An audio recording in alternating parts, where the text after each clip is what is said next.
Հենց այս պահին, երբ դուք կարդում եք այս տողերը, ձեր գլխի վերևում 38,000 կիլոմետր բարձրությամբ կախված է մի օբյեկտ, որը դուք երբեք ամբողջությամբ չեք տեսել։ Ոչ դուք, ոչ ձեր պապերը, ոչ էլ ամենահին փիլիսոփաները, ովքեր երկնքին էին նայում հազարավոր տարիներ առաջ։ Լուսինը, մեր ամենամոտ տիեզերական հարևանը, մշտապես ցույց է տալիս մեզ միայն մեկ։ Մյուս կեսը թաքնված է մնացել մարդկության ամբողջ գոյության ընթացքում։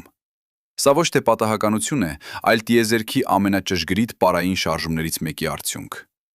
Բայց ինչու է այդպես տեղի ունենում։ Եվ ինչու է այն, ինչ թաքնված է մեր աչքերից, այդքան տարբեր այն ամենից, ինչ մենք տեսնում ենք ամեն գիշեր։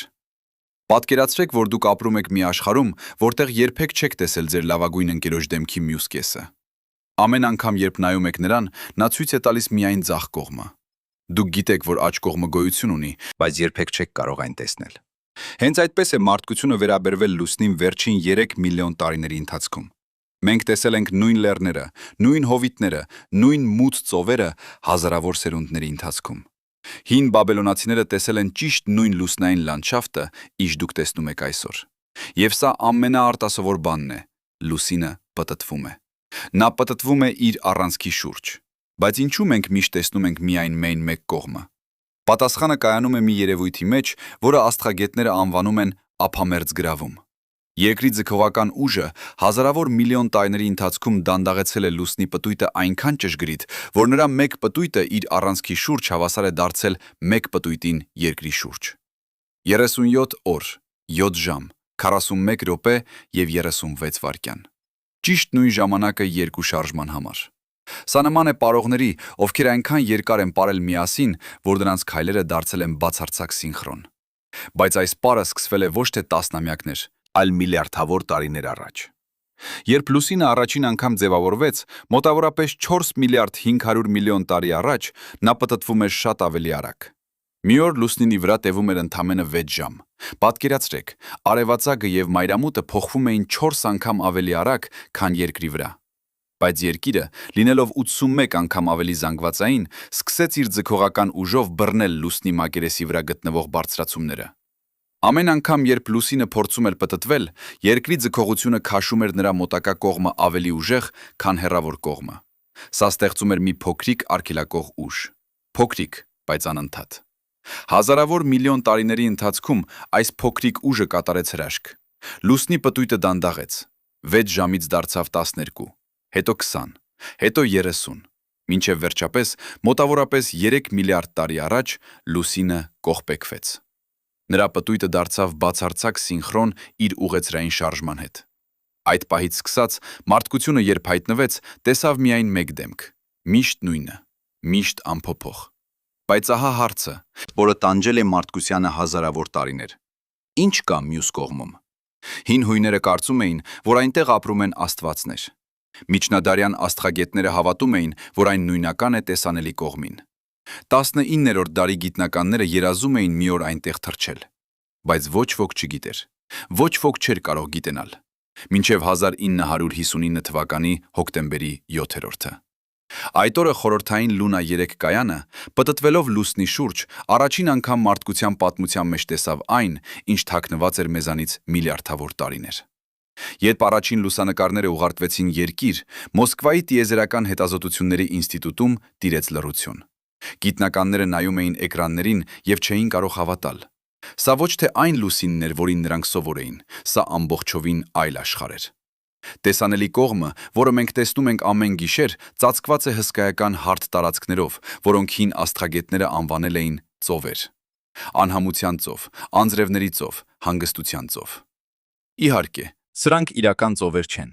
Սրանք հսկայական լավայի դաշտեր են, որոնք սառեցել են միլիարդավոր տարիներ առաջ։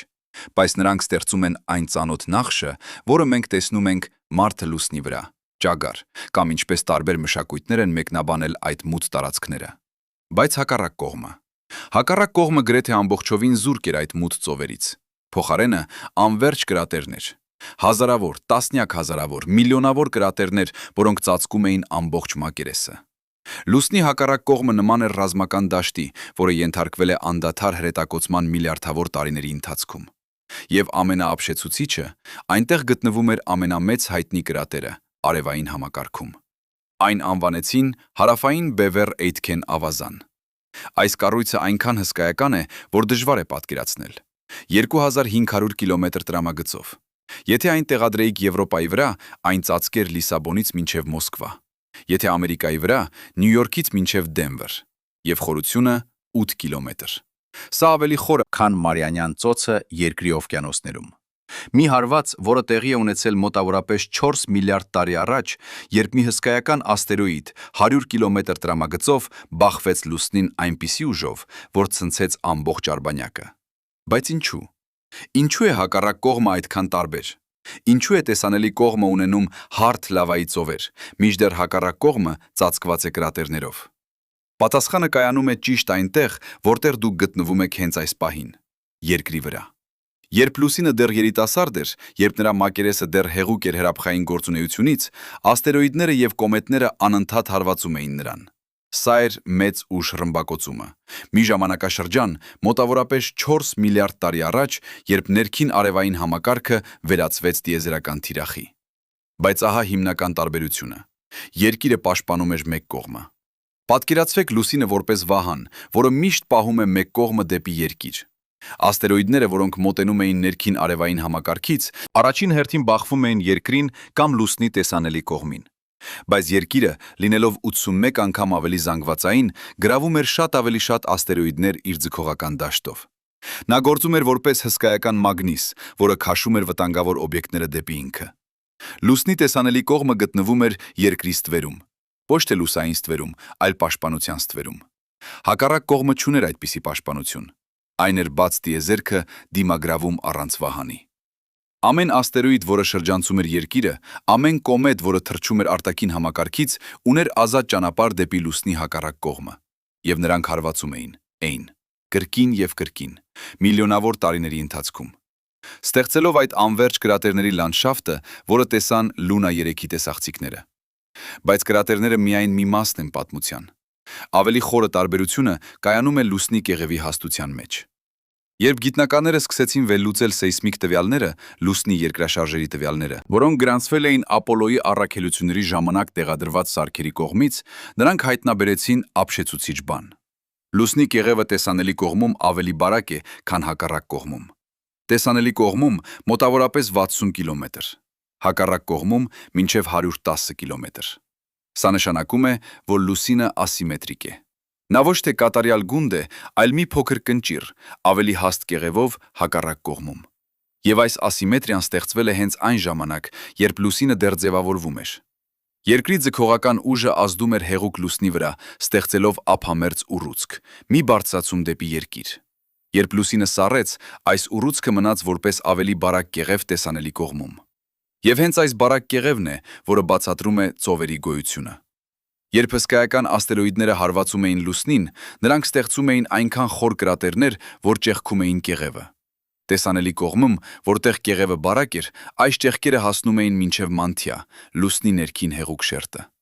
Լավան բխում էր դեպի մակերես, լցնում կրատերները եւ ստեղծում այդ հարթ, մութ ծովերը։ Բայց հակառակ կողմում, որտեղ կեղևը հաստ էր, նույնիսկ ամենամեծ հարվածները չէին կարող ճեղքել այն բավականաչափ խորը։ Լավան մնում էր ներսում։ Կրատերները մնում էին որպես կրատերներ։ 1969 թվականին, երբ Նիլ Արմսթրոնգը եւ Բազ Օլդրինը քայլեցին լուսնի մակերեսով, նրանք քայլում էին անհամության ծովի վրա, տեսանելի կողմի ամենամեծ լավայի դաշտերից մեկի վրա։ Նրանք տեսնում էին Երկիրը, կախված երկնքում, մեծ կապույտ մարմար, որը երբեք չէր շարժվում իր դիրքից։ Բայց եթե նրանք կարողանային հեռագրավել դեպի հակառակ կողմը, նրանք կտեսնեին ամբողջովին այլ լանդշաֆտ։ Անվերջ կրատերներ, լեռնային շղթաներ, որոնք բարձրանում են 10 կիլոմետր, եւ ամբողջական լռություն։ Ոչ Երկիր երկնքում, ոչ կապույտ լույս, միայն աստղեր եւ անվերջ սև տիեզերք։ Նվերջ սև տիեզերք։ Պատկերացրեք, թե ինչպիսին կլիներ կանգնել այնտեղ։ Դուք գիտեք, որ ձեր տան մոլորակը գտնվում է ուղիղ ձեր ոտքերի տակ, 3500 կիլոմետր քարի եւ մետաղի միջով։ Բայց դուք երբեք չեք տեսնի այն։ Դուք գտնվում եք ամենամեկուսացված վայրում արևային համակարգում, վայր, որտեղից Երկիրը անտեսանելի է։ Աստրոնավտները, ովքեր թռչել են լուսնի հակառակ կողմի վրայով Ապոլոյի առաքելությունների ժամանակ, փորձել են նկարագրել այդ զգացումը։ Նրանք ասում էին, որ սա ամենախորը մենություն է, որը մարդ կարող է զգալ։ Բայց հակառակ կողմը պահում է ավելին, քան պարզապես տարբեր լանդշաֆտ։ Երբ չինական Չանգե 4 կայանը վայրէջք կատարեց հարավային Բևեր Էյթքեն ավազանում 2019 թվականին, այն դարձավ առաջին տիեզերանավը, որը վայրէջք է կատարել լուսնի հակառակ կողմում։ Եվ այն, ինչ հայտնաբերեց, փոխեց մեր պատկերացումները լուսնի ծագման մասին։ Ռովերը վերլուծեց հողը և գտավ անսովոր քանակությամբ օլիվին և պիրոքսեն, հանքանյութեր, որոնք սովորաբար գտնվում են լուսնի մանտիայում, ոչ թե մակերեսին։ Սա նշանակում էր, որ այն հսկայական հարվածը, որը ստեղծեց հարավային Բևեր Էյթքեն ավազանը, այնքան խոր էր, որ բացեց լուսնի ներսը։ Այն բերեց դեպի մակերես նյութեր, որոնք սովորաբար թաղված են տասնյակ կիլոմետր խորությամբ։ Սա նման է վիրաբուժական գործողության, որը թույլ է տալիս տեսնել օրգանիզմի ներսը առանց բացելու այն։ Եվ հենց այստեղ է, որ պատմությունը դառնում է իսկապես հետաքրքիր։ Քանի որ այն, ինչ Չանգե 4-ը հայտնաբերեց հարավային Բևեր Էյթքեն ավազանի խորքերում, սկսեց պատասխանել հարցին, որը տանջել է գիտնականներին ավելի քան 50 տարի. ինչպես ձևավորվեց լուսինը։ Եվ պատասխանը պարզվեց ավելի դրամատիկ, քան ցանկացած գիտական ֆանտաստիկա։ Պատկերացրեք, Երկիրը 4 միլիարդ 500 միլիոն տարի առաջ։ Երիտասարդ մոլորակ, դեռ չսառած, դեռ չձևավորված։ Մակերեսը հեղուկ մագմայի օվկիանոս է։ Երկինքը կարմիր է հրաբխային գազերից։ Եվ հանկարծ երկնքի եզրին հայտնվում է մի օբյեկտ։ Մարսի չափի մոլորակ, որին գիտնականները հետագայում կանվանեն Թեյա։ Նա մոտենում է, ավելի մոտ, և հետո բախում։ Բախումը այնքան հզոր է, որ Թեյան ամբողջ զանգվածը և երկրի մանթիայի մեծ մասը շպրտվում են տիեզերք։ Պատկերացրեք, ամբողջ մոլորակներ, որոնք վերածվում են փոշու ամպի, որը պտտվում է երկրի շուրջ։ Այս ամպի ջերմաստիճանը հազարավոր աստիճան է։ Ամեն ինչ հեղուկ է, ամեն ինչ քաոս է։ Բայց ձգողական ուժերը սկսում են իրենց աշխատանքը։ Փոշին սկսում է միավորվել, մասնիկները կպչում են միմյանց։ Եվ 1 միլիոն տարվա ընթացքում աննշան ժամանակ տիեզերական մասշտաբներով ձևավորվում է լուսինը։ Բայց ահա հիմնական հարցը. եթե լուսինը ձևավորվել է երկրի և Թեյայի նյութերի խառնուրդից, ինչու է նրա կազմը այդքան նման երկրի կեղևին։ Երբ Ապոլոյի աստրոնավտները բերեցին լուսնի քարերի նմուշներ, գիտնականները վերլուծեցին դրանց իզոտոպային կազմը, ատոմների տարբեր տեսակների հարաբերակցությունը։ Եվ նրանք հայտնաբերեցին, որ լուսնի թթվածնի իզոտոպները գրեթե նույնական են երկրի թթվածնի իզոտոպներին։ Սա նման է ԴՆԹ-ի թեստի, որը ցույց է տալիս, որ երկու օբյեկտները եղբայրներ են։ Բայց եթե լուսինը ձևավորվել է հիմնականում երկրի նյութից, ուր մնաց Թեյան նյութը։ Պատասխանը կայանում է բախման մեխանիկայի մեջ։ Համակարգչային մոդելավորումները ցույց են տալիս, որ Թեյան միջուկը, նրա մետաղական կենտրոնը, ընկավ երկիր և միաձուլվեց մեր մոլորակի միջուկի հետ։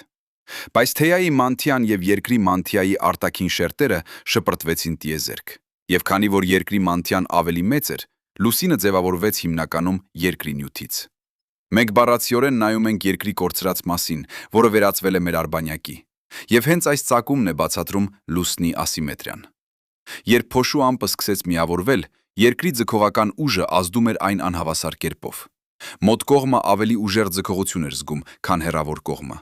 Սա ստեղծեց ափամերձ ուռուցք, մի երկարացում դեպի երկիր։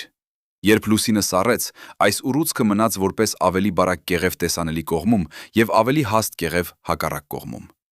Լուսինը ծնվեց արդեն ասիմետրիկ։ Բայց Չանգե 4-ի հայտնագործությունները ավելացրեցին նոր շերտ այս պատմությանը։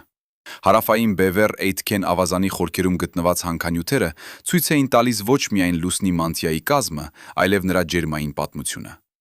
Վերլուծությունները ցույց տվեցին, որ լուսնի ներսը սառել է ավելի արագ, քան գիտնականները կարծում էին։ Սա նշանակում էր, որ հրաբխային գործունեությունը դադարել է ավելի վաղ, և սա բացատրում էր, թե ինչու հակառակ կողմում չկան մեծ լավայի ծովեր։ Մինչ աստերոիդները հարվածում էին հակառակ կողմը, լուսնի ներսը արդեն սառել էր։ Լավան այլևս չէր կարող բխել դեպի մակերես։ Պատկերացրեք ժամանակագրությունը։ 4 միլիարդ 500 միլիոն տարի առաջ, մեծ բախումը։ 4 միլիարդ 40 միլիոն տարի առաջ լուսինը ձևավորված է և սկսում է սառել։ 4 միլիարդ տարի առաջ մեծ ուժ ռմբակոծումը սկսվում է։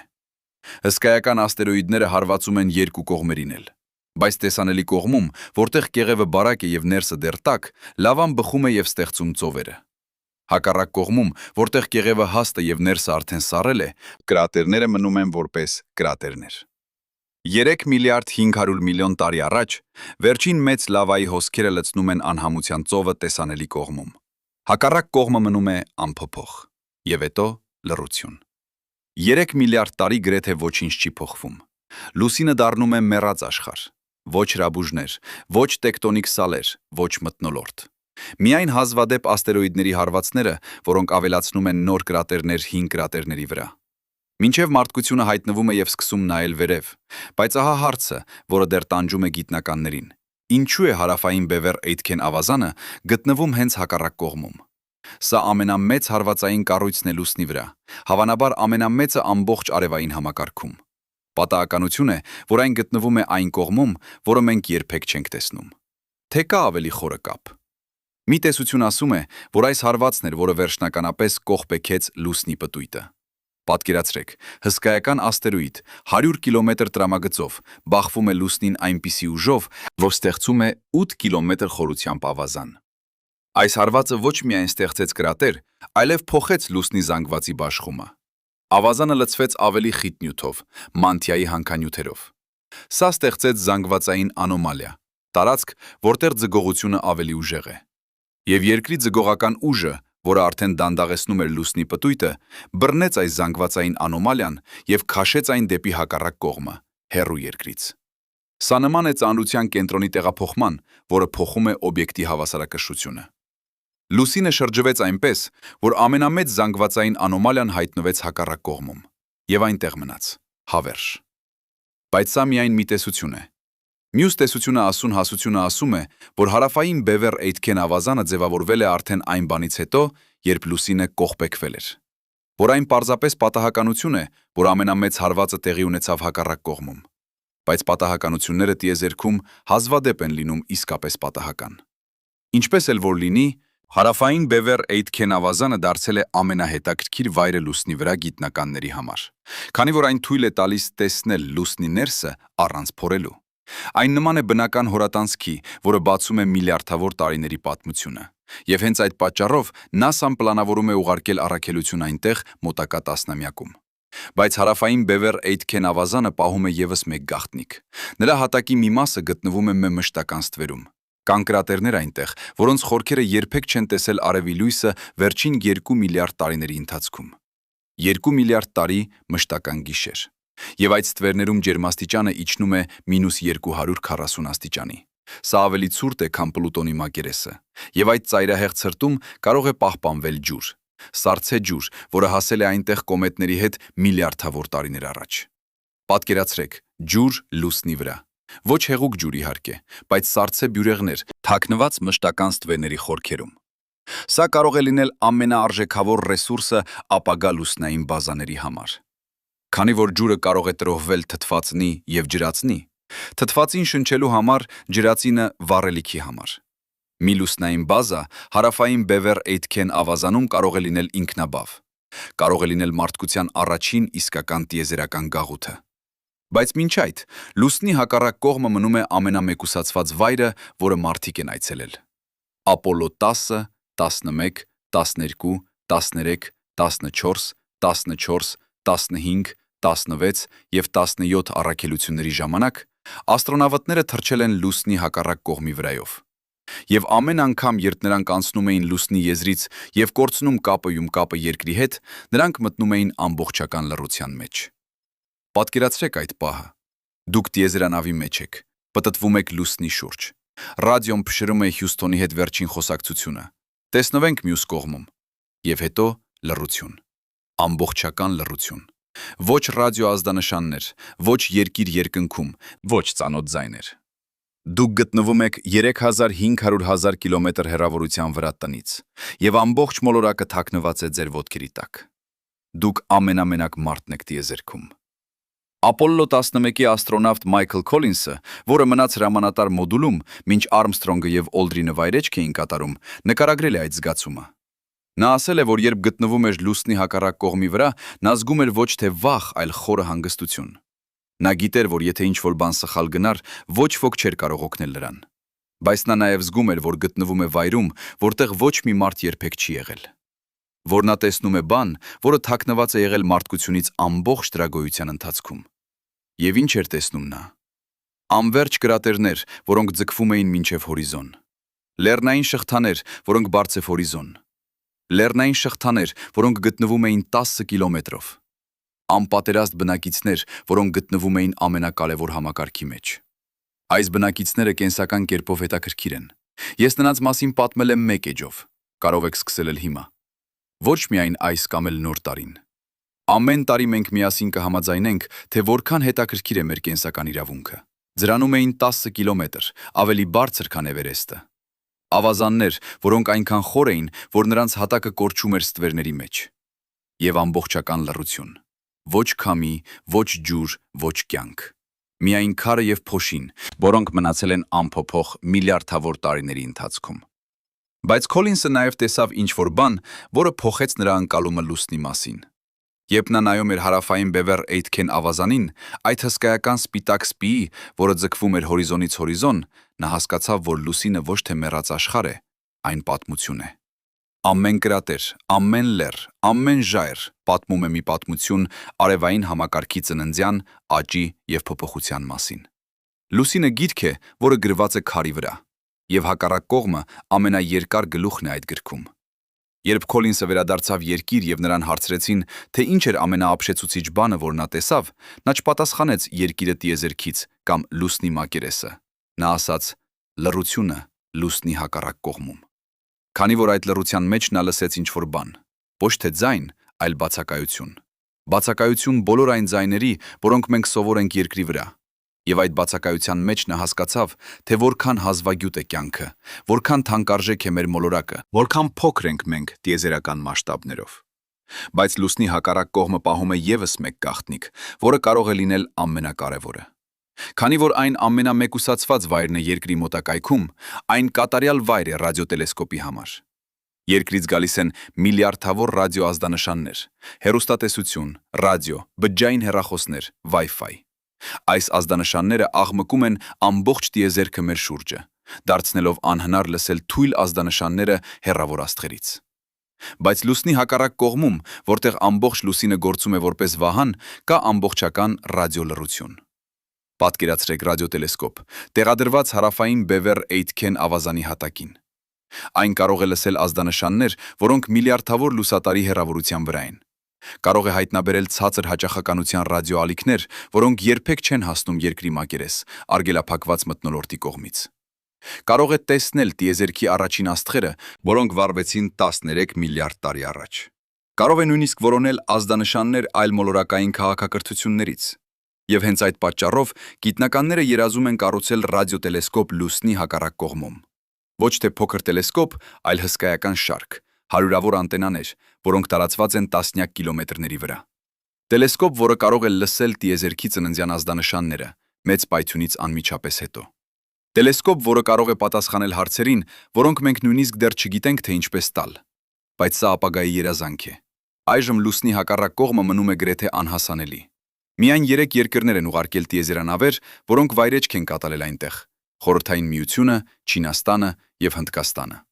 Միայն 24 մարդ են տեսել այն իրենց աչքերով, Ապոլոյի աստրոնավտները։ Եվ ոչ մի մարդ երբեք չի քայլել այնտեղ։ Բայց սա փոխվելու է։ NASAN պլանավորում է Արտեմիս ծրագիրը, որը կվերադարձնի մարդկանց լուսին։ Եվ այս անգամ նրանք չեն սահմանափակվի տեսանելի կողմով։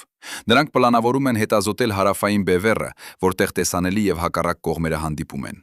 Որտեղ կան կրատերներ մշտական ստվերներով եւ լեռներ մշտական լույսով։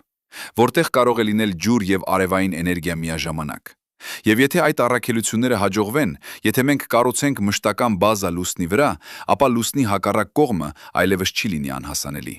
Այն կդառնա մեր երկրորդ տունը։ Վայր, որտեղից մենք կարող ենք ուսումնասիրել տիեզերքը առանց երկրի աղմուկի։ Վայր, որտեղից մենք կարող ենք սկսել ճանապարհորդություններ դեպի Մարս եւ ավելի հեռու։ Վայր, որը թաքնված էր մեզանից միլիարդավոր տարիներ, բայց որը կարող է դառնալ բանալին մեր ապագայի համար։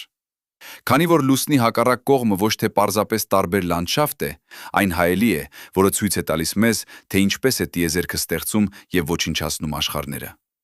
Ինչպես է ձգողությունը կապում օբյեկտները հավերժ պարի մեջ։ Ինչպես է ժամանակը փոխում ամեն ինչ, բայց թողնում հետքեր, որոնք մնում են միլիարդավոր տարիներ։ Եվ ինչպես է մարդկությունը այդ փոքրիկ տեսակը փոքրիկ մոլորակի վրա սովորում հասկանալ այս ամենը։ Երբ դուք նայում եք լուսնին այսօր գիշեր, հիշեք, դուք տեսնում եք միայն կեսը։ Մյուս կեսը, որը թաքնված է ձեր աչքերից, պահում է պատմություններ, որոնք հին են, քան կյանքը երկրի վրա։ Պահում է կրատերներ, որոնք ստեղծվել են, երբ դինոզավրները դեռ չէին գոյություն։ Պահում է ավազաններ, որոնք խորն են, քան օվկիանոսները, եւ պահում է լռություն, որը կատարյալ է, քան ցանկացած վայր երկրի վրա։ Բայց ամենակարևորը, այն պահում է հարցեր։ Հարցեր այն մասին, թե ինչպես ենք մենք հայտնվել այստեղ։ Հարցեր այն մասին, թե ինչ է սպասում մեզ այնտեղ տիեզերքի խորքերում։ Հարցեր այն մասին, թե արդյոք մենք միայնակ ենք, եւ միգուցե, ուղղակի միգուցե, պատասխանները սպասում են մեզ այնտեղ, լուսնի մթին կողմում, որ այլևս չի լինի մութ, երբ մենք վերջապես կգնանք այնտեղ եւ կլուսավորենք այն մեր հարցերի լույսով։ Բայց ահա մի հարց, որը գուցե երբեք չի անցել ձեր միտքով. ինչ կլիներ, եթե լուսինը չլիներ կողպեկված։ Եթե նա պտտվեր ազատ, ցույց տալով մեզ բոլոր իր դեմքերը, պատասխանը կփոխեր ամեն ինչ, ինչ մենք գիտենք կյանքի, քաղաքակրթության եւ նույնիսկ գիտության զարգացման մասին երկրի վրա։ Պատկերացրեք երկիրը առանց կողպեկված լուսնի։ Առաջին բանը, որը կփոխվեր, ափերն են։ Այժմ ափերը բարձրանում եւ իջնում են կանխատեսելի ռիթմով, 12 ժամ 25 րոպեն 1։ Սա տեղի է ունենում, քանի որ լուսինը միշտ գտնվում է նույն դիրքում մեր նկատմամբ։ Բայց եթե լուսինը պտտվեր արագ, ասենք 6 ժամում 1 պտույտ, ինչպես նա անում էր միլիարդավոր տարիներ առաջ, ափերը կփոխվեին 4 անգամ ավելի արագ։ Օվկիանոսները կդառնային քաոս։ Ափամերձ էկոհամակարգերը, որոնք հիմնված են ափերի կանխատեսելի ռիթմի վրա, պարզապես չէին գոյություն։ Բայց սա միայն սկիզբն է։ Լուսնի ձգողական ուժը նաև կայունացնում է երկրի առանցքի թեքությունը։ Երկիրը թեքված է 23.5 աստիճանով իր ուղեծրային հարթության նկատմամբ, եւ այս թեքությունը տալիս է մեզ եղեղանակները։ Ամառ, երբ հյուսիսային կիսագունդը թեքված է դեպի արեգակը, ձմեռ, երբ այն թեքված է հեռու։ Բայց առանց լուսնի կայունացնող ազդեցության, երկրի առանցքը կսկսեր տատանվել, ինչպես պտտվող խաղալիք, որը կորցնում է իր հավասարակշռությունը։ Մարսը ցույց է տալիս, թե ինչ կարող է տեղի ունենալ։ Մարսն ունի երկու փոքրիկ լուսիններ՝ Ֆոբոս եւ Դեյմոս, բայց նրանք չափազանց փոքր են կայունացնելու համար։ Արդյունքում Մարսի առանցքի թեքությունը փոխվել է 0-ից մինչև 60 աստիճան վերջին 5 միլիոն տարիների ընթացքում։ Պատկերացրեք երկիրը, որտեղ հյուսիսային բևեռը երբեմն ուղղակիորեն նայում է արեգակին, իսկ երբեմն ամբողջովին հեռու։ Որտեղ բևեռները դառնում են տրոպիկներ, իսկ հասարակածը դառնում է սառցե անապատ։ Ամեն մի միլիոն տարին։ Այդպիսի աշխարհում կայուն կլիման անհնար է, եւ առանց կայուն կլիմայի կյանքը, ինչպես մենք ճանաչում ենք, չէր կարող զարգանալ։ Միջատները, որոնք հարմարվել են եղանակների կանխատեսելի փոփոխությանը, ծառերը, որոնք գիտեն, թե երբ թափել տերևները, կենդանիները, ոյնթանիները, որոնք միգրացնում են հարավ ձմռանը։ Այս ամենը հնարավոր է, քանի որ երկրի կլիման կայուն է եղել միլիոնավոր տարիների ընթացքում։ Եվ այն կայուն է, քանի որ լուսինը կողպեկված է։ Բայց կա ավելի խորը կապ։ Երբ գիտնականները սկսեցին ուսումնասիրել ափամերձ գրավման մեխանիկան, նրանք հայտնաբերեցին ինչ-որ բան ապշեցուցիչ։ Այս երևույթը ոչ միայն տարածված է տիեզերքում, այլև կարող է բացատրել, թե ինչու մենք դեռ չենք գտել այլ մոլորակային կյանք։ Տեսեք, ափամերձ գրավումը տեղի է ունենում, երբ երկու օբյեկտներ գտնվում են շատ մոտ միմյանց, համեմատած նրանց չափերի հետ։ Երկիրը եւ լուսինը գտնվում են միջինում 38250 կիլոմետր հեռավորության վրա։ Սա թվում է շատ, բայց երկրի տրամագիծը 12750 կիլոմետր է։ Այսինքն, լուսինը գտնվում է ընդամենը 30 երկրի տրամագծի հեռավորության վրա։ Սա շատ մոտ է տիեզերական մասշտաբներով, բայց շատ մոլորակներ այլ աստղերի շուրջ գտնվում են ավելի մոտ իրենց աստղերին, քան երկիրը արեգակին։ Եվ եթե նրանք ունեն լուսիններ, այդ լուսինները կողպեկվում են ոչ միայն մոլորակի, այլև աստղի նկատմամբ։ Սա ստեղծում է ծայրահեղ ափեր, ոչ թե ջրի, այլ քարի ափեր։ Ամբողջ մոլորակը սկսում է ձգվել եւ սեղմվել ամեն օր։ Ներքին շերտերը տաքանում են շփումից, հրաբուժները ծայրահեղ ակտիվ են, մթնոլորտը կորչում է տիեզերք։ Այդպիսի մոլորակներում կյանքը գրեթե անհնար է։ Եվ քանի որ շատ էկզոմոլորակներ գտնվում են այդպիսի ծայրահեղ պայմաններում, սա կարող է բացատրել, թե ինչու մենք դեռ չենք լսել ազդանշաններ այլ մոլորակային քաղաքակրթություններից։ Ափամերձ գրավումը կարող է լինել մեծ զտիչ, մեխանիզմ, որը դարձնում է կյանքը հազվագյուտ տիեզերքում։ Բայց երկիրը ունեցավ կատարյալ հավասարակշռություն։ Լուսինը բավականաչափ մեծ է կայունացնելու մեր կլիման, բայց բավականաչափ հեռու է չստեղծելու ծայրահեղ ափեր։ Եվ նա կողպեկվեց ճիշտ այն ժամանակ, երբ պետք է 3 միլիարդ տարի առաջ, հենց նախքան կյանքի զարգացումը երկրի վրա։ Սա պատահականություն է։ Թե տիեզերքը ունի ինչ-որ խորը կարգ, որը մենք դեռ չենք հասկանում։ Եվ հենց այստեղ է, որ լուսնի հակառակ կողմը դառնում է ավելին, քան պարզապես հետաքրքիր լանդշաֆտ։ Այն դառնում է փիլիսոփայական հարց։ Քանի որ եթե լուսինը չլիներ կողպեկված, եթե մենք տեսնեինք բոլոր նրա դեմքերը, մենք երբեք չէինք հարցնի, ինչու մենք տեսնում ենք միայն մեկ կողմը։ Մենք երբեք չէինք սկսի ուսումնասիրել ափամերձ գրավումը։ Մենք երբեք չէինք հասկանա, թե որքան հազվագյուտ է մեր իրավիճակը։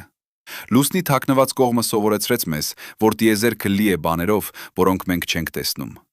որ դիտարկումը միայն առաջին քայլն է, որ իսկական հասկացողությունը գալիս է, երբ մենք հարցնում ենք «Ինչու?» եւ որ պատասխանները հաճախ ավելի հետաքրքիր են, քան հարցերը։ Բայց կա մեկ այլ բան, որը լուսնի հակառակ կողմը սովորեցրեց մեզ, ինչ-որ բան, որը կարող է լինել ամենակարևորը։ Այն սովորեցրեց մեզ համբերատարություն։ Մարդկությունը նայել է լուսնին տասնյակ հազարավոր տարիներ։ Մենք երազել ենք հասնել այնտեղ հազարավոր տարիներ։ Բայց միայն 67 տարի առաջ մենք առաջին անգամ տեսանք հակառակ կողմը։ Եվ միայն 57 տարի առաջ մենք առաջին անգամ դիպչեցինք նրան։ Տասնյակ հազարավոր տարիների սպասում 67 տարվա իրական հետազոտության համար։ Սա սովորեցնում է մեզ ինչ-որ բան, կարևոր տիեզերական հետազոտության մասին։ Տիեզերքը մեծ է։ Հեռավորությունները անհասկանալի են։ Ժամանակի մասշտաբները գերազանցում են մարդկային կյանքը։ Մենք չենք կարող ակնկալել ակնթարթային պատասխաններ։ Մենք պետք է սովորենք մտածել սերունդներով, ոչ թե տարիներով։ Երբ Քենեդին հայտարարեց, որ Ամերիկան կուղարկի մարդ լուսին, նա ասաց. «Մենք ընտրում ենք գնալ լուսին այս տասնամյակում եւ անել մյուս բաները, ոչ թե որովհետեւ դրանք հեշտ են, այլ որովհետեւ դրանք դժվար են»։ Բայց նա չասաց ամենակարևոր մասը։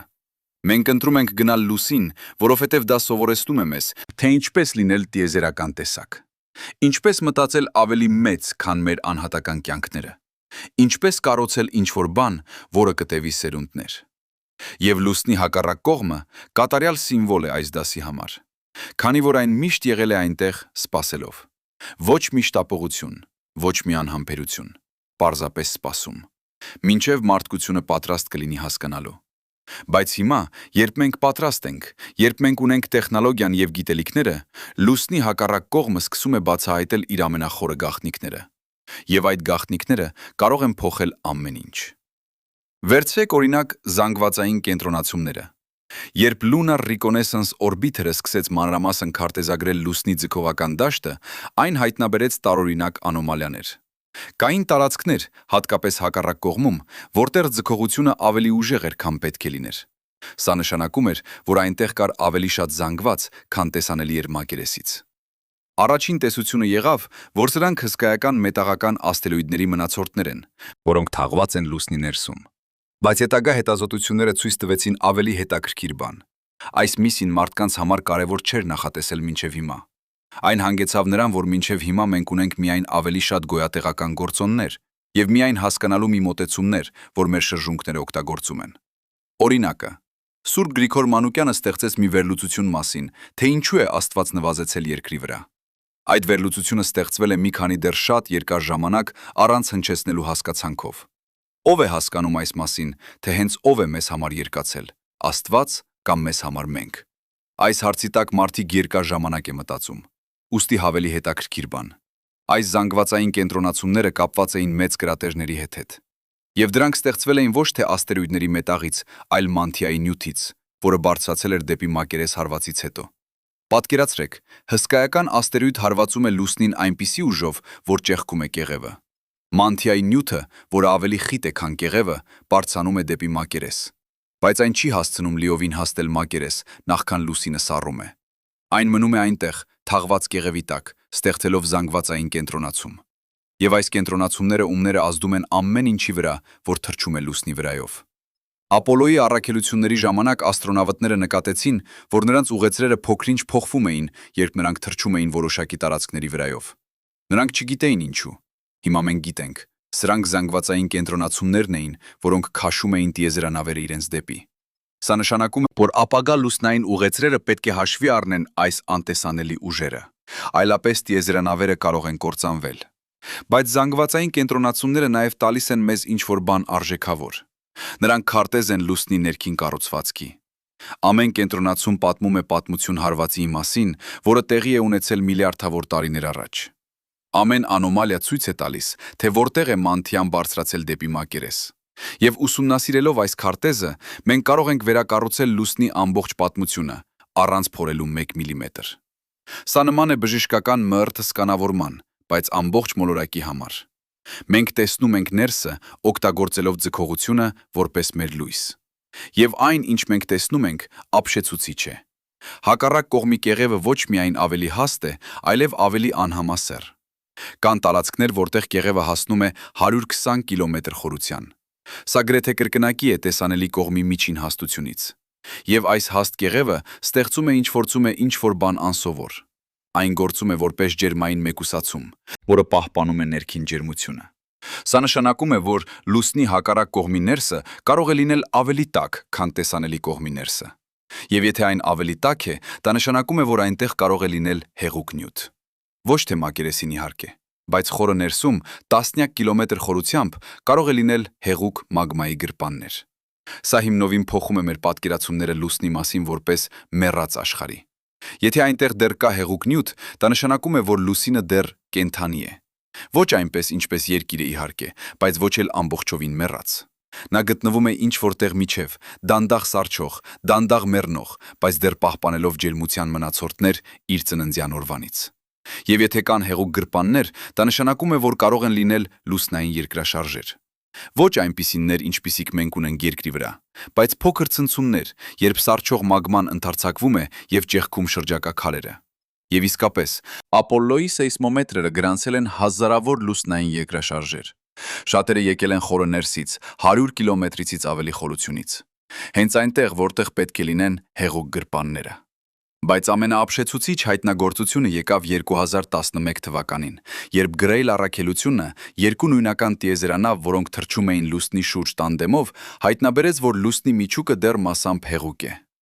Ոչ ամբողջովին հեղուկ, ինչպես երկրի արտաքին միջուկը, բայց մասամբ հեղուկ, մասամբ պինդ։ Սա նշանակում էր, որ լուսինը դեռ ունի մագնիսական դաշտ, շատ թույլ, միլիոն անգամ ավելի թույլ, քան երկրինը,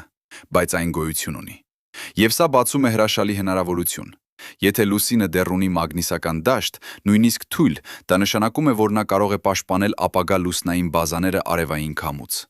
Ոչ այնպես լավ, ինչպես երկիրը պաշտպանում է մեզ, բայց ավելի լավ, քան ոչինչ։ Եվ եթե մենք կարողանանք գտնել տարածքներ, որտեղ մագնիսական դաշտը ավելի ուժեղ է, մենք կարող ենք կառուցել բազաներ, որոնք բնականորեն պաշտպանված են ռադիացիայից։ Բայց կա մեկ այլ բան, որը լուսնի հակառակ կողմը կարող է տալ մեզ։ Ինչ-որ բան, որը կարող է լինել ամենակարևորը՝ լռություն։ Երկրի վրա մենք երբեք չենք ունենում իսկական լռություն։ Նույնիսկ ամենահեռավոր անապատներում կան ռադիոալիքներ, նույնիսկ օվկիանոսների խորքերում կան ձայներ։ Բայց լուսնի հակառակ կողմում, որտեղ ամբողջ լուսինը արգելափակում է երկրի ազդանշանները, կա ամբողջական ռադիոլռություն։ Սա ամենալուռ վայրն է արևային համակարգում։ Եվ այս լռության մեջ մենք կարող ենք լսել բաներ, որոնք երբեք չենք լսել։ Ռադիոալիքներ տիեզերքի ծննդյան օրվանից, մեծ պայթյունից 300,000 տարի հետո, երբ առաջին ատոմները ձևավորվեցին։ Ազդանշաններ առաջին աստղերից, որոնք վառվեցին 13 միլիարդ տարի առաջ։ Նույնիսկ միգուցե ազդանշաններ այլ մոլորակային քաղաքակրթություններից, որոնք այնքան թույլ են, որ կորչում են երկրի ռադիոաղմուկի մեջ։ Սա ոչ թե գիտական ֆանտաստիկա է, սա իրական ծրագիր է, որը ՆԱՍԱ-ն եւ այլ տիեզերական գործակալություններ հիմա մշակում են։ Նրանք պլանավորում են կառուցել ռադիոտելեսկոպ լուսնի հակառակ կողմում հարյուրավոր անտենաներ, որոնք տարածված են հարավային Բևեր-Էյթքեն ավազանի հատակին։ Այս տելեսկոպը կլինի 1000 անգամ ավելի զգայուն, քան ցանկացած տելեսկոպ երկրի վրա։ Եվ այն կկարողանա տեսնել տիեզերքը այնպես, ինչպես մենք երբեք չենք տեսել։ Բայց սա պահանջում է ինչ-որ բան, որը մենք երբեք չենք արել։ Մշտական մարդկային ներկայություն։ Լուսնի վրա։ Քանի որ այդ տելեսկոպը չի կարող աշխատել հեռակա կառավարմամբ, այն պահանջում է մարդկանց, վերանորոգելու, կարգավորելու, վերլուծելու տվյալները իրական ժամանակում։ Սա նշանակում է լուսնային բազա։ Ոչ թե ժամանակավոր ճամբար ինչպես Ապոլոն, այլ իսկական բազա, որտեղ մարդիկ կարող են ապրել ամիսներ, տարիներ, միգուցե նույնիսկ ամբողջ կյանքը։ Եվ եթե մենք կառուցենք այդ բազան, եթե մենք սովորենք ապրել լուսնի վրա, ապա լուսնի հակառակ կողմը այլևս չի լինի թաքնված։ Այն կդառնա մեր երկրորդ տունը։ Վայր, որտեղից մենք կարող ենք ուսումնասիրել տիեզերքը առանց երկրի միջամտության։ Վայր, որտեղից մենք կարող ենք սկսել ճանապարհորդություններ դեպի Մարս, աստերոիդներ, նույնիսկ այլ աստղային համակարգեր։ Քանի որ լուսինը կատարյալ ցատկի տախտակ է, նրա ձգողությունը 6 անգամ ավելի թույլ է, քան երկրինը։ Սա նշանակում է, որ տիեզերանավ թռցնելը լուսնից 6 անգամ ավելի հեշտ է, քան երկրից։ Եվ եթե մենք կարող ենք արտադրել վառելիք լուսնի վրա, օգտագործելով ջուրը մշտական ստվերների մեջ, ապա լուսինը կարող է դառնալ տիեզերական կայան ամբողջ արևային համակարգի համար։ Բայց սա ամենը ապագայի երազանք է։ Հիմա, այս պահին, լուսնի հակառակ կողմը դեռ մնում է գրեթե անհասանելի։ Դեռ մնում է վայր, որտեղ միայն 24 մարդ է եղել բավականաչափ մոտ տեսնելու իրենց աչքերով։ Դեռ մնում է վայր, որը պահպանում է գաղտնիքներ, որոնք հին են, քան կյանքը երկրի վրա։ Բայց ամեն անգամ, երբ մենք նայում ենք լուսնին, մենք պետք է հիշենք, այն, ինչ մենք տեսնում ենք, միայն կեսն է պատմության։ Մյուս կեսը սպասում է մեզ։ Սպասում է, որ մենք զարգանանք բավականաչափ հասնելու այնտեղ։ Սպասում է, որ մենք սովորենք բավականաչափ հասկանալու այն։ Սպասում է, որ մենք դառնանք այն, ինչ միշտ էլ պետք է դառնայինք՝ տիեզերական տեսակ, որը ուսումնասիրում է իր տունը, ոչ միայն մեկ մոլորակի վրա, այլ ամբողջ տիեզերքում։ Եվ երբ այդ օրը գա, երբ մենք վերջապես կանգնենք հարավային Բևեր Էյթքեն ավազանի եզրին եւ նայենք դեպի այն անverջ կրատերների լանդշաֆտը, մենք կհասկանանք, որ լուսնի հակառակ կողմը երբեք իսկապես թաքնված չէր։ Այն միշտ եղել է այնտեղ, սպասելով։ Ոչ թե թաքնված մեզանից, այլ պահպանված մեզ համար։ Մինչև մենք պատրաստ կլինենք տեսնելու, մինչև մենք պատրաստ կլինենք հասկանալու, մինչև մենք պատրաստ կլինենք դառնալու այն, ինչ լուսինը միշտ գիտեր, որ մենք կարող ենք դառնալ, տիեզերքի հետազոտողներ, որոնք չեն վախենում անհայտից, այլ գրաված են դրանով։ Բայց հիմա թույլ տվեք խոսել այն մասին, ինչի մասին շատերդ մտածում եք։ Ես կատարյալ հասկանում եմ, թե ինչ եք մտածում։ Սա ամենը հետաքրքիր է, բայց արդյոք սա իսկապես գիտություն է, թե պարզապես գեղեցիկ պատմություններ։ Եվ գիտեք ինչ, սա լեգիտիմ հարց է։ Քանի որ երբ մենք խոսում ենք լուսնի հակառակ կողմի մասին, մենք հաճախ լսում ենք տարօրինակ տեսություններ, այլ մոլորակային բազաներ, նացիստական գաղտնի քաղաքներ, հին քաղաքակրթությունների մնացորդներ։ Ինտերնետը լի է այս տեսություններով։ Եվ ահա ճշմարտությունը, սրանք բոլորը հեքիաթներ են։ Ոչ մի ապացույց, ոչ մի տվյալ։ Միայն երևակայություն եւ ցանկություն հավատալ, որ տիեզերքը ավելի խորհրդավոր է, քան իրականում է։ Բայց ահա հետաքրքիրը։ Իրական գիտությունը լուսնի հակառակ կողմի մասին 1000 անգամ ավելի հրաշալի է, քան ցանկացած հեքիաթ։ Վերցրեք օրինակ այն փաստը, որ լուսնի հակառակ կողմը ունի ավելի հաստ կեղև։ Սա ոչ թե խորհուրդ է, սա չափելի, ստուգելի, գիտականորեն հաստատված փաստ է։ Մենք գիտենք սա, քանի որ սեյսմիկ ալիքները, լուսնի երկրաշարժերի ալիքները, անցնում են տարբեր արագությամբ տարբեր նյութերի միջով։ Ապոլլոյի առաքելությունների ժամանակ տեղադրված սեյսմոմետրերը գրանցել են հազարավոր այս ալիքներ տասնամյակների ընթացքում։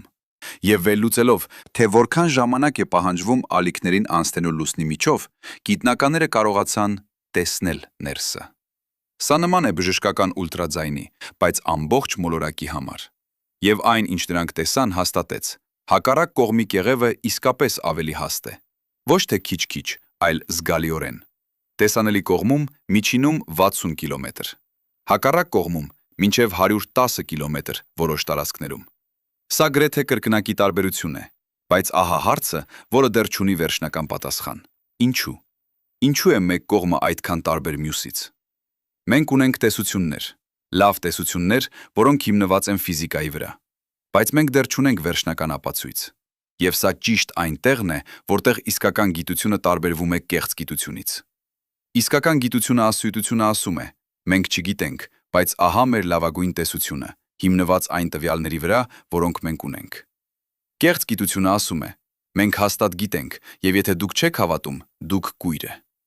Տարբերությունը հիմնարար է։ Այսպիսով, ահա մեր լավագույն տեսությունը, հիմնված տասնամյակների հետազոտությունների վրա։ Երբ լուսինը ձևավորվեց 4 միլիարդ 500 միլիոն տարի առաջ, նա էր շատ ավելի մոտ երկրին, քան հիմա։ Մոտավորապես 20,000 կիլոմետր հեռավորության վրա, համեմատած ներկայիս 38,000 կիլոմետրի հետ։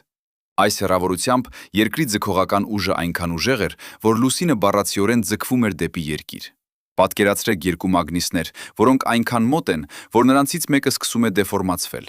Լուսինը, դեռ հեղուկ լինելով, ձգվեց դեպի երկիր։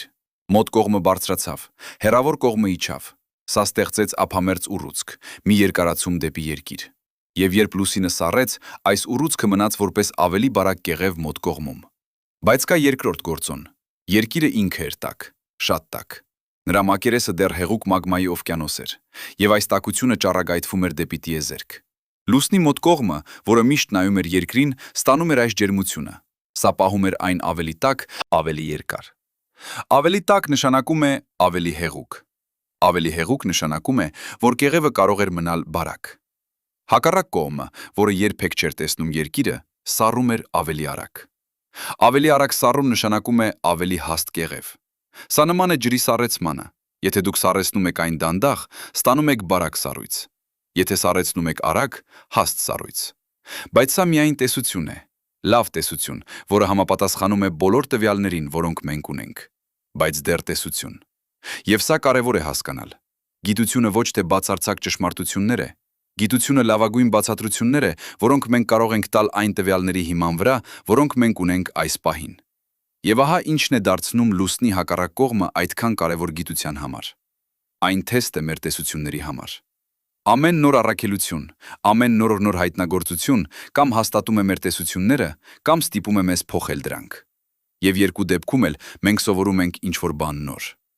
Վերցրեք օրինակ գրել առաքելության հայտնագործությունը 2011 թվականին։ Երկու նույնական տիեզերանավ թռչում էին լուսնի շուրջ տանդեմով, միշտ պահպանելով ճշգրիտ հեռավորությունը միմյանցից։ Բայց երբ նրանք անցնում էին զանգվածային անոմալիայի վրայով, տարածք, որտեղ ձգողությունը ավելի ուժեղ է, առաջին տիեզերանավը քիչ-քիչ արագանում էր։ Սա փոխում էր հեռավորությունը երկու տիեզերանավերի միջև։ Եվ չափելով այս փոփոխությունը միկրոմետրի ճշգրտությամբ, գիտնականները կարողացան քարտեզագրել լուսնի ձգողական դաշտը անհավատալի մանրամասնությամբ։ Եվ այն, ինչ նրանք հայտնաբերեցին, փոխեց ամեն ինչ։ Զանգվածային անոմալիաները ոչ միայն կապված էին մեծ կրատերների հետ, ինչպես մենք կարծում էինք։ Նրանք նաև կապված էին հին հրաբխային գործունեության հետ։ Կային տարածքներ, հատկապես հակառակ կողմում, որտեղ խիտ նյութը բարձրացել էր դեպի մակերես ոչ թե հարվածներից, այլ հրաբուժներից։ Սա նշանակում էր, որ լուսնի հակառակ կողմը ունեցել է հրաբխային գործունեություն։ Ոչ այնքան ինտենսիվ, որքան տեսանելի կողմը, բայց այն եղել է։ Եվ սա հակասում էր մեր հին տեսություններին, որոնք ասում էին, որ հակառակ կողմը չափազանց սառ էր հրաբխային գործունեության համար։ Մենք սխալվել էինք։ Եվ սա հիանալի է, քանի որ սխալվելը գիտության մի մասն է։ Իսկապես, սխալվելը գիտության ամենակարևոր մասն է։ Մենք ստեղծում ենք տեսություն, մենք թեստավորում ենք այն։ Եթե այն սխալ է, մենք ստեղծում ենք ավելի լավ տեսություն։ Սա ոչ թե թուլություն է, սա ուժ է։ Սա այն է, ինչը տարբերում է գիտությունը դավանանքից։ Եվ լուսնի հակառակ կողմը կատարյալ վայր է այս գործընթացի համար։ Քանի որ այն այնքան տարբեր է տեսանելի կողմից, որ ստիպում է մեզ հարցնել մեր ենթադրությունները։ Ամեն անգամ, երբ մենք կարծում ենք, որ հասկանում ենք լուսինը, հակառակ կողմը ցույց է տալիս մեզ ինչ-որ բան նոր, ինչ-որ բան անսպասելի։ Բայց ահա մի բան, որը մենք իսկապես չգիտենք։ Մենք չգիտենք, թե ինչ կա հարավային բևեռ Էյթքեն ավազանի ամենախորը մասերում։ Մենք ունենք լուսանկարներ, մենք ունենք սպեկտրոսկոպիկ տվյալներ, մենք նույնիսկ ունենք նմուշներ Չանգե 4-ից, բայց ամենախորը մասերը 10 կիլոմետր խորությամբ դեռ անհասանելի են։ Եվ սա կարևոր է, քանի որ այդ խորությամբ մենք կարող ենք գտնել նյութեր լուսնի մանթիայից։ Նույնիսկ հնարավոր է լուսնի միջուկից։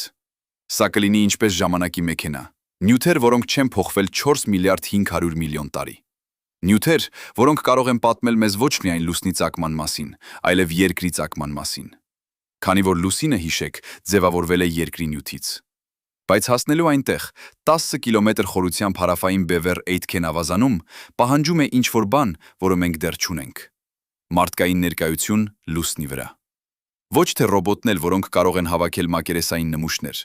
այլ մարդիկ, ովքեր կարող են փորել, հետազոտել, վերլուծել իրական ժամանակում։ Եվ սա բերում է մեզ ամենակարևոր հարցին. ինչու մենք պետք է գնանք հետ լուսին։ Ոչ թե միայն այցելել, ինչպես Ապոլլոն արեց, այլ մնալ, կառուցել բազաներ, ստեղծել մշտական ներկայություն։ Պատասխանը ոչ թե միայն գիտական է, այն նաև փիլիսոփայական է, քանի որ լուսինը ներկայացնում է ինչ-որ բան հիմնարար մարդկային բնույթի մասին։ Մենք ուսումնասիրողներ ենք, մենք միշտ եղել ենք։ Երբ մեր նախնիները դուրս եկան Աֆրիկայից 50,000 տարի առաջ, դրանք չգիտեին, թե ինչ կգտնեն, բայց դրանք գնացին։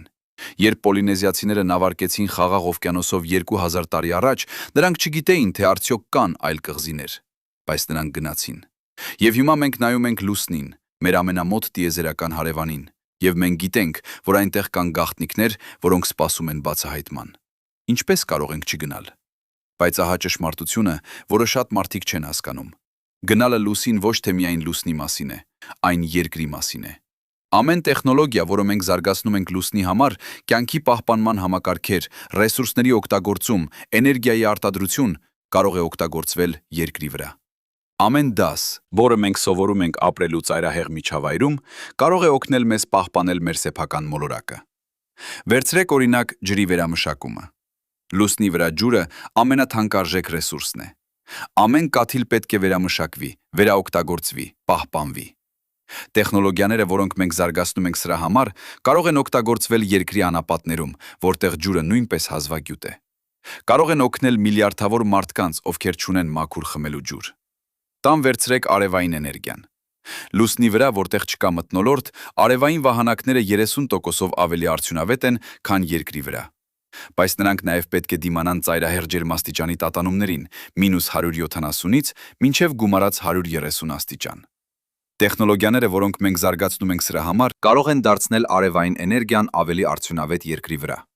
Բայց ամենակարևորը, լուսինը սովորեցնում է մեզ մտածել երկարաժամկետ։ Լուսնային բազա չի կարող կառուցվել 1 տարում, ոչ 5 տարում, ոչ նույնիսկ 10 տարում։ Սա սերունդների նախագիծ է։ Եվ սա ճիշտ այն տեսակի մտածելակերպն է, որը մենք պետք է ունենանք կլիմայական փոփոխության, ռեսուրսների սպառման, բնակչության աճի նման խնդիրների համար։ Լուսինը հայելի է։ Երբ մենք նայում ենք նրան, մենք տեսնում ենք ոչ միայն մեր անցյալը, այն հսկայական բախումը, որը ստեղծեց լուսինը եւ դարձրեց երկիրը հարմար կյանքի համար։ Մենք տեսնում ենք նաև մեր ապագան, տեսակ, որը ապրում է ոչ միայն մեկ մոլորակի վրա, այլ ամբողջ արևային համակարգում։ Բայց այս ապագան ոչ ինքնաբերաբար չի գա։ Այն պահանջում է ընտրություններ, որոնք մենք անում ենք հիմա։ Ներդրել տիեզերական հետազոտություններում, թե ոչ։ Զարգացնել տեխնոլոգիաներ լուսնի համար, թե ոչ։ Ուղարկել մարդկանց հետ, թե ոչ։ Եվ ահա ինչն է դարձնում լուսնի հակառակ կողմը այդքան կարևոր այս ընտրությունների համար։ Այն ներկայացնում է ամենադժվարը, ամենահեռավորը, ամենաանհասանելին։ Եթե մենք կարող ենք հասնել այնտեղ, եթե մենք կարող ենք ուսումնասիրել այն, եթե մենք կարող ենք ապրել այնտեղ, ապա մենք կարող ենք անել ցանկացած բան։ Բայց սա պահանջում է ինչ-որ բան, որը դժվար է մարդկային բնույթի համար։ Համբերատարություն։ Լուսինը սովորեցնում է մեզ, որ մեծ բաները տևում են ժամանակ։ Ափամերձ գրավումը տևեց միլիարդավոր տարիներ։ Լուսնի ձևավորումը տևեց տասնյակ միլիոն տարիներ։ Նույնիսկ Ապոլոյի ծրագիրը, որը թվում էր արագ, տևեց 8 տարի ինտենսիվ աշխատանքի։ Եվ հիմա, երբ մենք պլանավորում ենք վերադառնալ լուսին Արտեմիս ծրագրով, մենք պետք է հասկանանք, սա միայն սկիզբն է։ Առաջին վայրեջքը կլինի միայն առաջին քայլը։ Իսկական նպատակը, մշտական ներկայությունը, կտևի տասնամյակներ։ Միգուցե սերունդներ, բայց արժե այն ժամանակը, ռեսուրսները, ռիսկը։ Պատասխանը կախված է նրանից, թե ինչպես ենք մենք տեսնում մեզ որպես տեսակ։ Եթե մենք տեսնում ենք մեզ միայն որպես երկրի բնակիչներ, ապա ոչ։ Լուսինը ոչինչ չի տալիս մեզ, ինչ մենք անմիջապես կարիք ունենք։ Բայց եթե մենք տեսնում ենք մեզ որպես տիեզերական տեսակ, որը նախատեսված է ուսումնասիրելու, հասկանալու, տարածվելու, ապա այո։ Լուսինը առաջին քայլն է դեպի ապագա, որը մենք միայն սկսում ենք պատկերացնել։ Եվ լուսնի հակառակ կողմը, այդ թաքնված, անհասանելի, խորհրդավոր վայրը դառնում է սիմվոլ։ Սիմվոլ այն ամենի, ինչ մենք դեռ չգիտենք։ Սիմվոլ այն ամենի, ինչ մենք դեռ չենք հասկացել։ Սիմվոլ այն ամենի, ինչ սպասում է մեզ, եթե մենք բավականաչափ համարձակ ենք գնալու այնտեղ։ Քանի որ վերջապես լուսնի հակառակ կողմը ոչ թե տարբեր է, որովհետև այն թաքնված է մեզանից։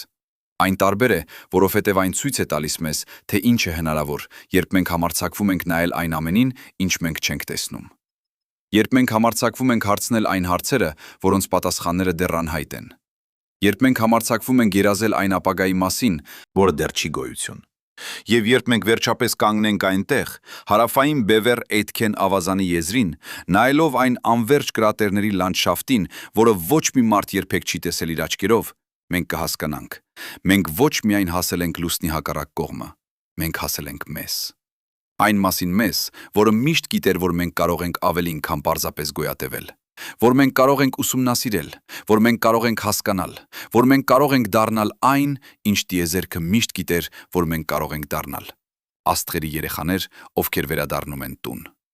Բայց հիմա թույլ տվեք խոսել այն մասին, ինչի մասին մենք իսկապես չենք խոսում բավականաչափ։ Այն մասին, ինչ մենք։ Քանի որ ահա ճշմարտությունը, որը գիտությունը հազվադեպ է ընդունում բարձրաձայն, մենք չգիտենք շատ ավելին, քան գիտենք։ Մենք չգիտենք, թե ինչու ճիշտ այդ հսկայական աստերոիդը հարվածեց հենց հակառակ կողմը և ստեղծեց հարավային բևեռ Էյթքեն ավազանը։ Մենք չգիտենք, թե արդյոք այդ հարվածն էր, որը վերջնականապես կողպեքեց լուսնի պտույտը, թե այն արդեն կողպեքված էր։ Մենք չգիտենք, թե ինչու հակառակ կողմի որոշ տարածքներում կեղևը հասնում է 120 կիլոմետր խորության, մինչդեռ մյուս տարածքներում միայն 60։ Մենք ունենք տեսություններ, լավ տեսություններ, տեսություններ, որոնք համապատասխանում են տվյալներին, բայց տեսությունը ոչ թե ճշմարտությունն է։ Տեսությունը մեր լավագույն կռահումն է այն տվյալների հիման վրա, որոնք մենք ունենք, և այս պահին բանալի բառերն են։ Քանի որ ամեն նոր առաքելություն, ամեն նոր հայտնագործություն կարող է փոխել ամեն ինչ։ Երբ Լունա 3-ը առաջին անգամ լուսանկարեց հակառակ կողմը 1959 թվականին, գիտնականները կարծում էին, որ այն կլինի նման տեսանելի կողմին։ Նրանք սխալվեցին։ Երբ Ապոլլոյի աստրոնավտները բերեցին լուսնի քարերի նմուշներ, գիտնականները կարծում էին, որ լուսինը ձևավորվել է անկախ երկրից։ Նրանք սխալվեցին։ Երբ Գրեյլը քարտեզագրեց ձգողական դաշտը, գիտնականները կարծում էին, որ հակառակ կողմը երբեք չի ունեցել հրաբխային գործունեություն։ Նրանք սխալվեցին։ Սխալվելը ոչ թե ձախողություն է, սխալվելը գիտության մեխանիզմն է։ Մենք ստեղծում ենք լավագույն բացատրությունը, որը կարող ենք։ Մենք թեստավորում ենք այն։ Եթե այն սխալ է, մենք ստեղծում ենք ավելի լավ բացատրություն։ Եվ այսպես, քայլ առ քայլ, սխալ առ սխալ, մենք մոտենում ենք ճշմարտությանը։ Բայց մենք երբեք չենք հասնի այն ամբողջովին, քանի որ տիեզերքը միշտ ավելի բարդ է, քան մեր ամենալավ տեսությունները։ Եվ լուսնի հակառակ կողմը կատարյալ օրինակ է սրա։ Ամեն անգամ, երբ մենք կարծում ենք, որ հասկանում ենք այն ցույց է տալիս մեզ ինչ-որ բան նոր։ Ինչ-որ բան, որը չի համապատասխանում մեր մոդելներին։ Ինչ-որ բան, որը ստիպում է մեզ վերամտածել։ Վերցրեք օրինակ մագնիսական անոմալիաները։ Լուսինը չունի գլոբալ մագնիսական դաշտ, ինչպես Երկիրը, բայց կան տարածքներ, հատկապես հակառակ կողմում, որտեղ քարերը մագնիսացված են, ուժեղ մագնիսացված։ Ինչպես։ Ինչու։ Մի տեսությունն ասում է, որ սրանք ստեղծվել են հսկայական հարվածներից։ Երբ աստերոիդը հարվածում է լուսնին, այն ստեղծում է պլազմայի ամպ, իոնացված գազ, որը այնքան տաք է, որ ստեղծում է ժամանակավոր մագնիսական դաշտ։ Այս դաշտը մագնիսացնում է շրջակա քարերը, և երբ պլազման սառում է, մագնիսացումը մնում է։ Բայց սա միայն տեսություն է։ Մենք չունենք ուղղակի ապացույց։ Մենք չենք տեսել այս գործընթացը տեղի ունենալիս։ Մենք միայն տեսնում ենք արդյունքը, մագնիսացված քարեր, որոնք հին են միլիարդավոր տարիներ։ Կամ վերցրեք սպիրալային կրատերները։ Կան կրատերներ հակառակ կողմում, որոնք ունեն տարօրինակ սպիրալային նախշեր իրենց ներսում։ Ինչպես են սրանք ձևավորվել։ Մենք չգիտենք։ Մի տեսությունն ասում է, որ սրանք ստեղծվել են, երբ աստերոիդը հարվածել է անկյան տակ և սկսել պտտվել, ստեղծելով սպիրալային հոսք հեղուկ քարի մեջ։ Բայց մենք երբեք չենք տեսել նման բան Երկրի վրա։ Մենք երբեք չենք վերարտադրել այն լաբորատորիայում։ Սա պարզապես մեր լավագույն կռահումն է։ Կամ վերցրեք լուսավոր շավիղները։ Կան կրատերներ, որոնցից ձգվում են փայլուն նյութի շավիղներ, երբեմն հարյուրավոր կիլոմետրերի վրա։ Մենք գիտենք, որ սրանք ստեղծվել են հարվածներից, որոնք շպրտել են փոշին դեպի մակերես։ Բայց ինչու են որոշ կրատերներ ունենում շավիղներ, իսկ մյուսները ոչ։ Ինչու են որոշ շավիղներ ձգվում հարյուրավոր կիլոմետրերի վրա, իսկ մյուսները միայն մի քանի կիլոմետր։ Մենք ունենք գաղափարներ, բայց ոչ վերջնական պատասխաններ, և սա միայն մակերեսն է։ Բառացիորեն։ Քանի որ երբ մենք խոսում ենք լուսնի ներսի մասին, մեր անգիտությունը դառնում է ավելի խորը։ Մենք գիտենք, որ լուսինն ունի միջուկ։ Մենք գիտենք, որ այդ միջուկը մասամբ հեղուկ է, բայց որքան մեծ է այն։ Տարբեր ուսումնասիրություններ տալիս են տարբեր պատասխաններ՝ 300-ից մինչև 500 կիլոմետր տրամագից։ Սա հսկայական անորոշություն է։ Պատկերացրեք, եթե մենք չգիտեինք Երկրի միջուկի չափը 2000 կիլոմետրի ճշգրտությամբ։ Մենք գիտենք, որ լուսինն ունի մանթիա։ Բայց ինչից է այն կազմված։ Օլիվին, պիրոքսեն։ Բայց ինչ հարաբերակցությամբ։ Ինչպիսին է ջերմաստիճանը այնտեղ։ Ինչպիսին է ճնշումը։ Մենք ունենք մոդելներ, բայց ոչ ուղղակի չափումներ։ Մենք գիտենք, որ կեղևը ավելի հաստ է հակառակ կողմում, բայց ինչու ճիշտ այդ հաստությունը։ Ինչու ոչ կրկնակի ավելի հաստ, ինչու ոչ կեսով պակաս։ Մենք ունենք տեսություններ երկրի ջերմային ազդեցության մասին, բայց մենք չենք կարող ստուգել դրանք։ Մենք չենք կարող վերադառնալ ժամանակում եւ չափել երկրի ջերմաստիճանը 4 միլիարդ տարի առաջ։ Եվ հետո կա ամենամեծ հարցը։ Հարցը, որը տանջում է գիտնականներին ավելի քան կես դար։ Ինչու է լուսինը կողպեկված հենց այդ հեռավորության վրա։ Տեսեք, ափամերձ գրավումը անխուսափելի է, եթե սպասեք բավականաչափ երկար։ Բայց թե որքան երկար, կախված է հեռավորությունից։ Եթե լուսինը լիներ ավելի մոտ, նա կողպեկվեր ավելի արագ, եթե ավելի հեռու, ավելի դանդաղ։ Եվ ներկայիս հեռավորությամբ 38000 կիլոմետր հաշվարկները ցույց են տալիս, որ լուսինը պետք է կողպեկվեր մոտավորապես 3 միլիարդ տարի առաջ։ Եվ իսկապես, երբ մենք նայում ենք լուսնի մակերեսին, մենք տեսնում ենք, որ վերջին մեծ լավայի հոսքերը տեղի են ունեցել մոտավորապես 3 միլիարդ 500 միլիոն տարի առաջ։ Սա համապատասխանում է։ Սա ասում է, որ լուսինը կողպեկվեց հենց այն ժամանակ, երբ հաշվարկները կանխատեսում էին։ Բայց ահա խնդիրը։ Հաշվարկները հիմնված են ենթադրությունների վրա։ Ենթադրություններ լուսնի ներքին կառուցվածքի մասին։ Ենթադրություններ երկրի եւ լուսնի միջև էներգիայի փոխանցման մասին։ Ենթադրություններ այն մասին, թե ինչպես է լուսինը դեֆորմվում երկրի ձգողությունից։ Եվ եթե այդ ենթադրություններից որևէ մեկը սխալ է, ապա ամբողջ հաշվարկը սխալ է։ Մենք կարող ենք սխալվել միլիարդ տարիներով։ Լուսինը կարող էր կողպեկվել 4 միլիարդ տարի առաջ, կամ 2 միլիարդ տարի առաջ։ Մենք պարզապես չգիտենք բավականաչափ ճշգրիտ։ Եվ սա կարևոր է։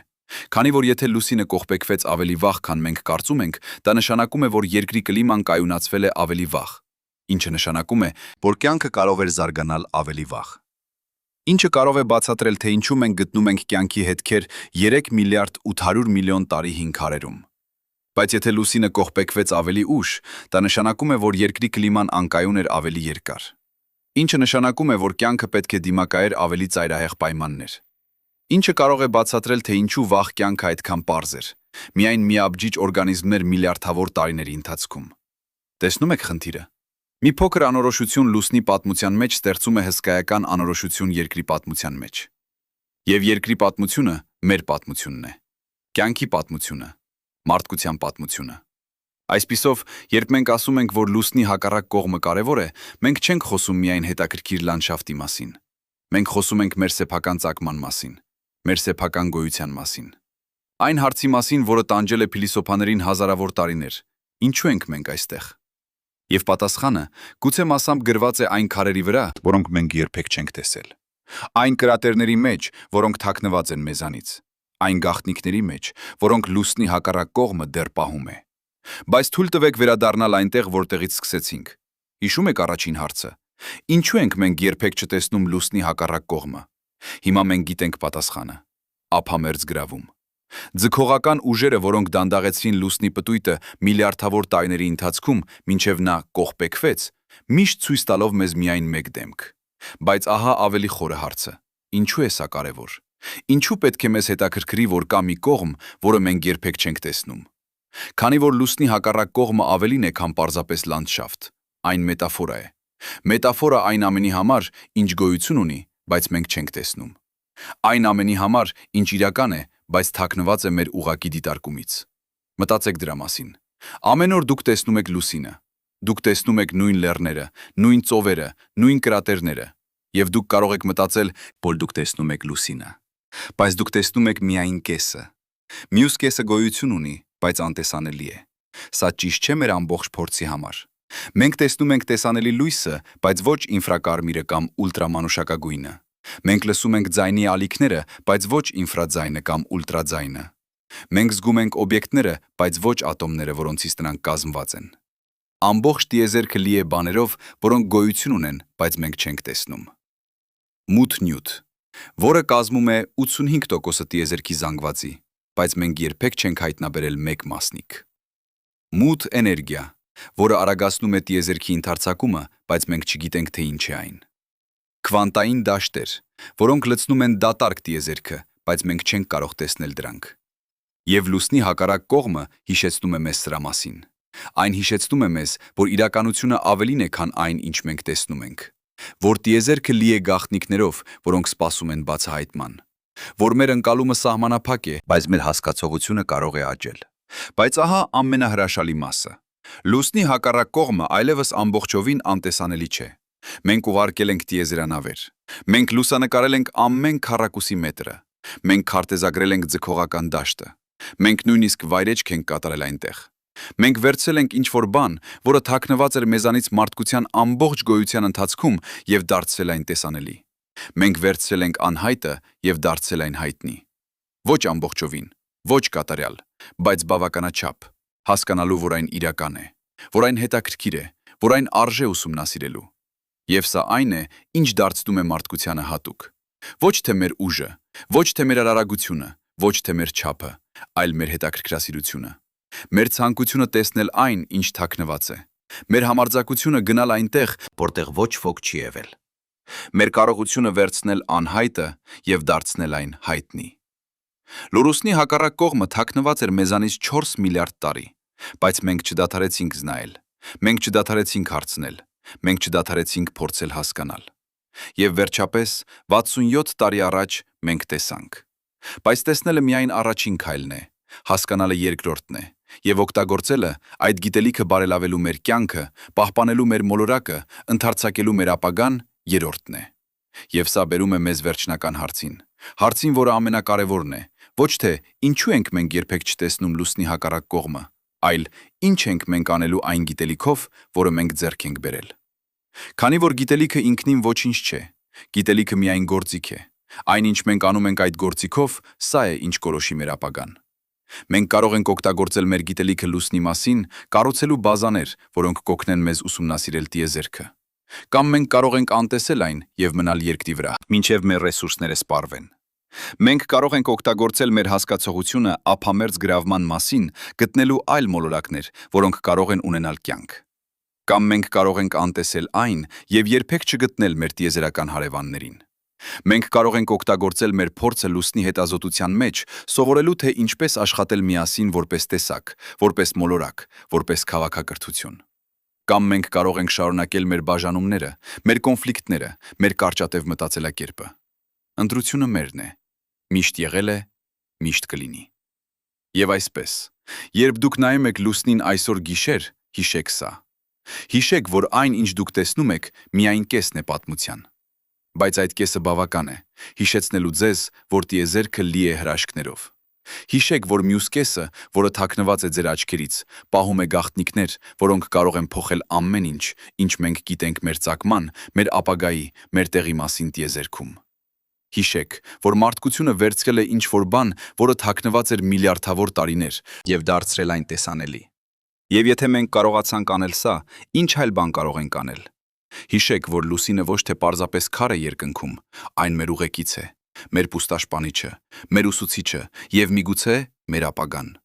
Եվ վերջապես, հիշեք սա. լուսնի հակառակ կողմը թաքնված էր մեզանից ոչ թե որպես պատիժ, այլ որպես նվեր։ Նվեր, որը սպասում էր, մինչև մենք պատրաստ կլինենք ստանալու այն։ Նվեր, որը սովորեցրեց մեզ համբերատարություն, հետաքրքրասիրություն, զարմանք։ Եվ հիմա, երբ մենք վերջապես տեսել ենք այն, երբ մենք վերջապես հասկանում ենք այն, մենք պետք է հարցնենք մեզ. ինչ այլ նվերներ են սպասում մեզ այնտեղ, տիեզերքի խորքերում։ Ինչ այլ գաղտնիքներ են թաքնված մեր աչքերից, սպասելով մինչև մենք պատրաստ կլինենք տեսնելու դրանք։ Քանի որ վերջապես լուսնի հակառակ կողմը սովորեցրեց մեզ ամենակարևոր դասը, որ տիեզերքը լի է հրաշքներով, որ մեր ընկալումը սահմանափակ է, բայց մեր հասկացողությունը անսահման, որ այն, ինչ թաքնված է այսօր, կարող է բացահայտվել վաղը, եւ որ մարդկությունը այս փոքրիկ տեսակը փոքրիկ մոլորակի վրա ունի ինչ-որ բան անհավատալի, կարողությունը վերցնել անհայտը եւ դարձնել այն հայտնի։ Այսպիսով, երբ դուք նայում եք լուսնին այսօր գիշեր, մի տեսեք միայն այն, ինչ տեսանելի է, տեսեք նաեւ այն, ինչ թաքնված է։ Եվ հարցրեք ձեզ, ինչ այլ բան է թաքնված այնտեղ, սպասելով, որ մենք բավականաչափ համարձակ լինենք գտնելու այն։ Քանի որ պատասխանը, ընկեր, գրված է ոչ թե աստղերի վրա, այն գրված է մեր սրտերում, մեր հետաքրքրասիրության մեջ, մեր համարձակության մեջ, մեր անվերջ ցանկության մեջ տեսնել այն, ինչ թաքնված է, հասկանալ այն, ինչ անհայտ է, եւ հասնել այն, ինչ անհասանելի է։ Եվ լուսնի հակառակ կողմը, այդ հավերժ թաքնված, հավերժ հետաքրքիր, հավերժ սպասող վայրը կմնա այնտեղ։ Հիշեցնելով մեզ, որ տիեզերքը միշտ ավելի մեծ է, քան մեր երևակայությունը, միշտ ավելի վելի խորհրդավոր, քան մեր տեսությունները, միշտ ավելի հրաշալի, քան մեր երազանքները, Եվ որ մենք, մարդիկ, ունենք արտոնությունը ապրել այս հրաշալի տիեզերքում, ունենք արտոնությունը տեսնել այն, ունենք արտոնությունը հասկանալ այն,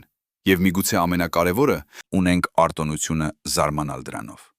Այսպիսով, շարունակեք նայել վերև, շարունակեք հարցնել, շարունակեք զարմանալ։ Քանի որ լուսնի հակառակ կողմը միայն սկիզբն է, տիեզերքը լի է գաղտնիքներով, եւ մենք միայն սկսել ենք տեսնել դրանք։